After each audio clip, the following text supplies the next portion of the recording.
দুটো দিন আগে হঠাৎ করে একটা অ্যাক্সিডেন্ট হয় আমার বাচ্চা মেয়েটা, তখন আমি প্রোগ্রামে থাকি। প্রোগ্রাম থাকাকালীন যখন ওকে হসপিটালাইজড করি, তখন ওখানে যখন বসে আমি বাইরে কাঁদছি যে আমি বাড়ি থাকলে হয়তো আমার বাচ্চাটার এত বড় একটা ক্ষতি হতো না। তো আমার বড় মেয়েটা আমাকে বলছে যে মা, তুমি ভাবো যে আমার চোখের সামনে থেকে হয়ে গেল দুর্ঘটনা, তুমি থাকলে তুমি কি ঈশ্বর যে তোমার চোখের সামনে হতো না ঘটনাটা? আমি তো বসেই ছিলাম। তো সত্যি আজকে মোদি কেয়ার আমাদের পুরো বাড়িটাকে একটা পজিটিভ সার্কেল করে তুলেছে। শুধু মোদি কেয়ার আমাদের লাইফ চেঞ্জ করে না, মোদি কেয়ার আমাদের ইনকাম দেয় না, ঘুরতে নিয়ে যায় না, আমার পরিবারের, আমার বাচ্চাদের, আমাদের প্রত্যেকের বাচ্চাদের যে একটা পজিটিভ মাইন্ড, পজিটিভ অ্যাটিটিউড, এটা ওদেরকে পাল্টে দিয়েছে।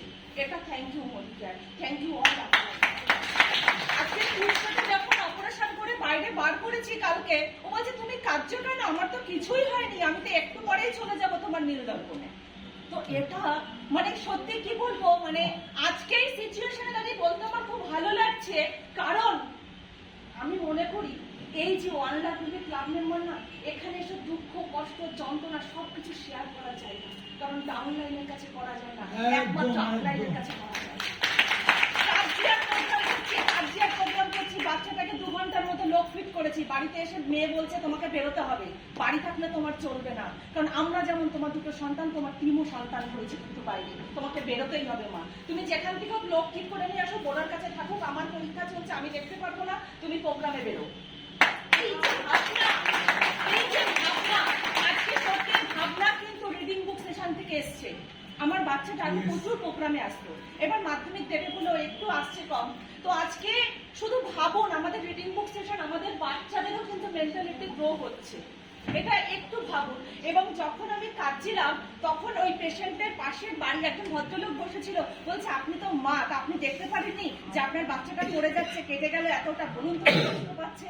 তো তখন আমি কি বলবো ওই সিচুয়েশনে? তো আমার বড় মেয়ে বলছে যে আমার মা সাধারণ নয়, আমার মা একটু অসাধারণ, তার জন্য আমার বনু পড়ে গেছে। আমার মা একজন ব্ল্যাক ডায়মন্ড ডাইরেক্টর, উনি বাড়ি থাকেন না, প্রচুর মানুষের সাথে উনি কাজ করতে হয়, উনি আজকে 1 লাখ টাকা করে।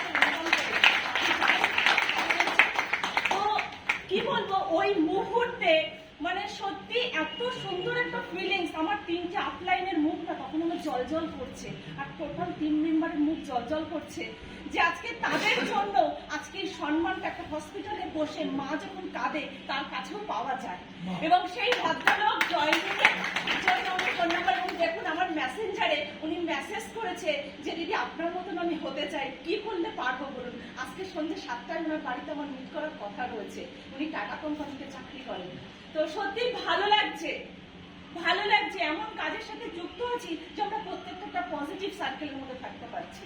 তো 1 লাখ বেবিতে যারা আমরা আছি, আমাদের প্রতিটা নিহত, আমাদের ওঠা পড়া, জীবনে নানান রকম প্রবলেম, শারীরিক মানসিক পরিবেশ পরিস্থিতি খারাপ আসবেই, কিন্তু এই কঠোর পরিস্থিতির মধ্য দিয়ে যারা আমরা চলতে পারবো তারাই কিন্তু আগামী দিনে হিস্ট্রি ক্রিয়েট করবো। কারণ যারা ইতিহাস রচনা করে তাদের কিন্তু কঠিন পরিস্থিতির মধ্য দিয়েই চলতে হয়। আজকে দেবাশিস চক্রবর্তী স্যার, আজকে বিভাস স্যার, উদয়জি স্যারকে এই কারণেই চিনছে, কারণ তারা কিন্তু গায়ের ঘাম ঝরায় না, তারা গায়ের রক্ত ঝরায়, তাই তাদেরকে চিনছে। আমরাও কিন্তু রক্ত ঝরাতে হবে, তবেই আমাদেরকে all India team Debashis Chakraborty এবং টিম বিভাস মুখার্জিকে চিনবে, এবং আমাদের প্রত্যেককে চিনবে অল ইন্ডিয়াতে।